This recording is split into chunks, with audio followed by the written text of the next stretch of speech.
Hello guys, welcome back to my channel. आज मैं आपके लिए Korean BL drama star struck का एपिसोड 2 लेकर आई हूँ।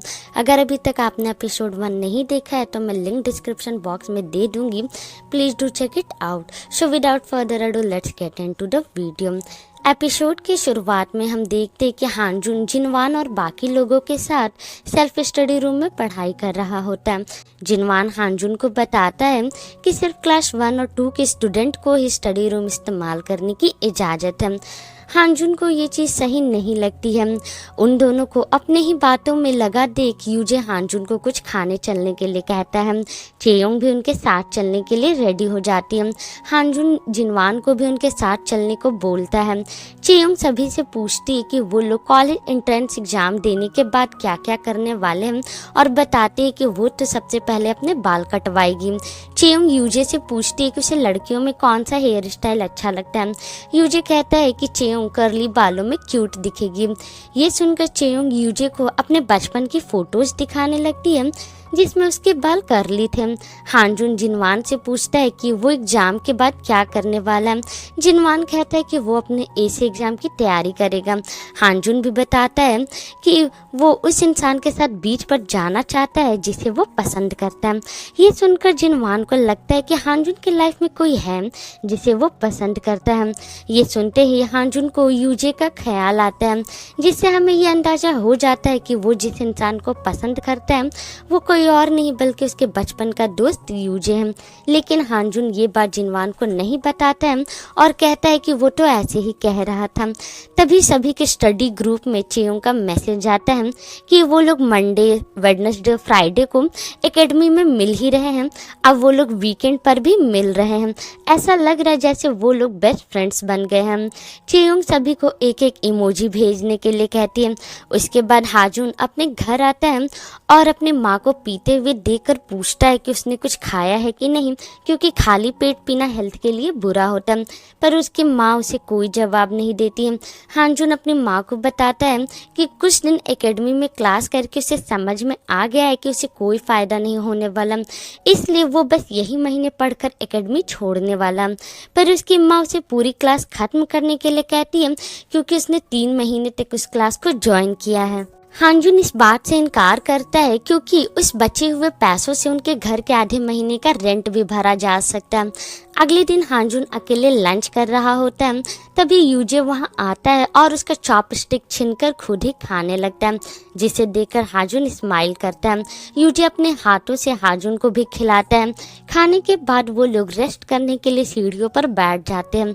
हानजुन को फ़ोन पर किसी को मैसेज करता देख यूजे पूछता है कि वो किससे बात कर रहा। हानजुन बताता है कि वो जिनवान से बात कर रहा है। उसके बाद वो यूजे से पूछता है कि क्या उसे चेयोंग का MBTI टाइप पता है।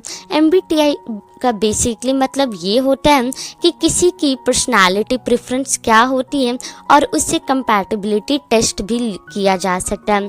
दरअसल जिनवान को चेयोंग से डायरेक्टली पूछने की हिम्मत नहीं होती है, इसलिए वो हानजुन से इस बारे में पूछता है।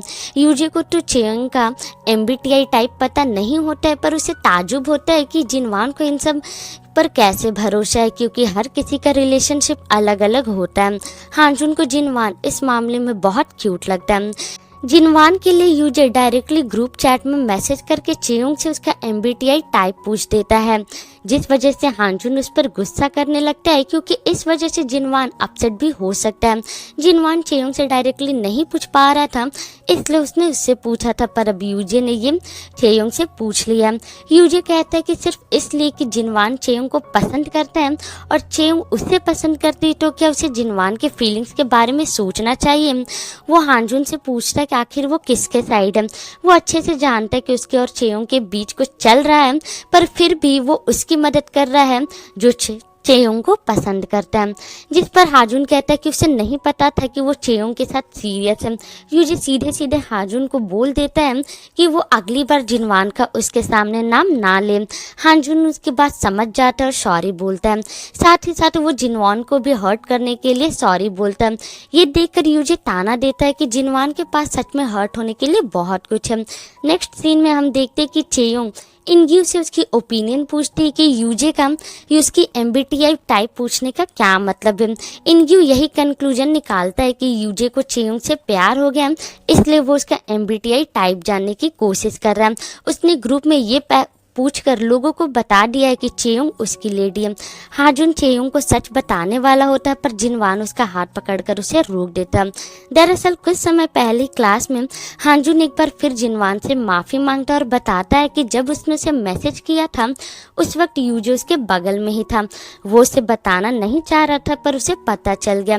जिनवान हाजुन को सॉरी बोलने से मना करता है और कहता है कि शायद हाजुन को ये बात अजीब लगे, पर उसे चेयोंग को पसंद करने वाली फीलिंग्स अच्छी लगती है, क्योंकि वो फीलिंग्स पूरी तरह से सिर्फ उसकी है। इसलिए इस वक्त जिनवान हाजुन को चेयोंग के सामने कुछ भी कहने से रोकता है और बात पलटने के लिए चेयोंग से कहता है कि वो और यूजे एक साथ बहुत अच्छे लगते हैं।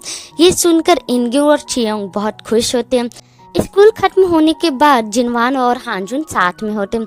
हाजुन जिनवान से पूछता है कि वो चेयोंग को कब से पसंद करा। जिनवान बताता है कि उसे हाजुन से पहली नज़र में ही प्यार हो गया था, क्योंकि वो बहुत कॉन्फिडेंट, खूबसूरत और खुश मिजाज लड़की है। जिनवान की बात सुनकर हाजुन भी पहली बार किसी से ये बात शेयर करता है कि वो भी किसी को पसंद करता है, क्योंकि जिनवान को अपने इमोशंस कंट्रोल करने आते हैं, पर उसे अपने इमोशंस कंट्रोल करने नहीं आते।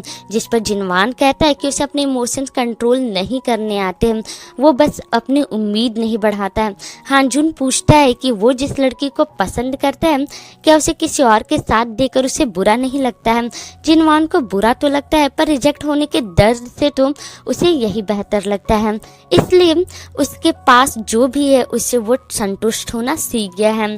हाजुन को जिनवान की बातें अच्छी लगती है। उसके बाद वो लोग कॉलेज के बारे में बात करने लगते हैं। हाजुन कहता है कि वो कॉलेज एंट्रेंस एग्जाम में बहुत अच्छे मार्क्स लाना चाहता है।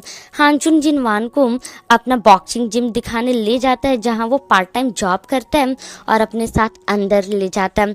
वहां से घर आते वक्त जिनवान को यूजे उसके घर के पास उसका इंतजार करते हुए मिलता है, जो उससे पूछता है कि क्या वो उससे गुस्सा है, क्योंकि हाजुन स्कूल से गायब हो गया था और उसने उसे कांटेक्ट भी नहीं किया। हाजुन कहता है कि यूजे ने ही कहा था कि एकेडमिक क्लास के बाद उसे चेयोंग से बात करनी थी, इसलिए वो उनके बीच में नहीं आने के लिए वहां से चला गया। यूजे कहता है कि उसे पसंद नहीं है जब हाजुन उसे ग्रज रखता है, पर हाजुन इस बात से इनकार करता है कि वो यूजे से ग्रज नहीं रख रहा। उसके बाद वो पूछता है कि उसने चेयोंग से क्या बात की। यूजे कहता है कि वो लोग बात नहीं कर पाए क्योंकि उसे कुछ काम आ गया था, इसलिए उसे जाना पड़ गया। वो तो पूरे समय तक हाजुन का स्टडी रूम में इंतजार कर रहा था। यूजे को भूख लग जाती, इसलिए वो हाजुन को उसके लिए डिनर खरीदने के लिए कहता है। हाजुन यूजे पर अभी तक भूखा रहने के लिए गुस्सा करता है, जिससे यूजे को पता चलता है कि हाजुन ने पहले ही डिनर कर लिया। इसलिए वो हाजुन से पूछता है कि उसने किसके साथ डिनर किया। हाजुन बताता है कि वो अपने दोस्त को बॉक्सिंग जिम लेकर गया था, वहीं पर जिम मैनेजर ने उनके लिए डिनर खरीद दिया। फ्रेंड सुनकर यूजे समझ जाता है कि हाजुन जिनवान की बात कर रहा, इससे उसे जलन होने लगती है और वो थोड़ा रूडली कहता है कि उसके जिम मैनेजर को पक्का लगता होगा कि वो नहीं बल्कि पार्क जिनवान उसका बेस्ट फ्रेंड होगा। जिस पर हाजुन कहता है कि उसी को तो बॉक्सिंग जिम जाना पसंद नहीं है। जिनवान वहीं से गुजर रहा था, इसलिए वो जिम के अंदर उसे दिखाने ले गया। यूजे गुस्से में कहता है कि उस जिम में पंचिंग के अलावा देखने के लिए और क्या ही है। उसके फेवरेट गेम को इंसल्ट करते देख हाजुन को भी गुस्सा आने लगता है और वो यूजे को वार्निंग देता है कि वो ऐसी बातें ना करें जिससे दूसरे को चोट पहुंचे। यूजे गुस्से में अपने घर आ जाता है, जहाँ पर वो देखता है कि उसकी माँ को उनके काम में सक्सेस होने के लिए कई लोगों ने बधाई देने के लिए गिफ्ट भेजा है। तभी उसकी माँ के फ़ोन पर हाजुन की माँ का कॉल आता है। यूजे की माँ वहाँ नहीं होती, इसलिए यूजे कॉल पिक करता है। इससे पहले वो कुछ बोल पाते उससे पहले हाजुन की माँ उसकी माँ को बधाई देना शुरू कर देती है और कहती है कि वो जानती है कि वो बहुत बिजी होगी, तभी उनका फ़ोन नहीं उठा रही है। तभी यूजे कहता है कि वो यूजे बोल रहा है उसकी माँ थोड़ी देर के लिए बाहर गई है, जब वो वापस आ जाएगी तो वो उन्हें कॉल करने के लिए बोल देगा। तभी यूजे की माँ भी वहाँ आ जाती है और वो इशारे से यूजे को कॉल रखने के लिए कहती है और इस तरह एपिसोड 2 यहीं पर ख़त्म हो जाता है। आई होप आपको ये वीडियो पसंद आई होगी। बहुत जल्दी मिलेंगे एपिसोड 2 के साथ, तब तक मिलते हैं नेक्स्ट वीडियो में। Bye bye.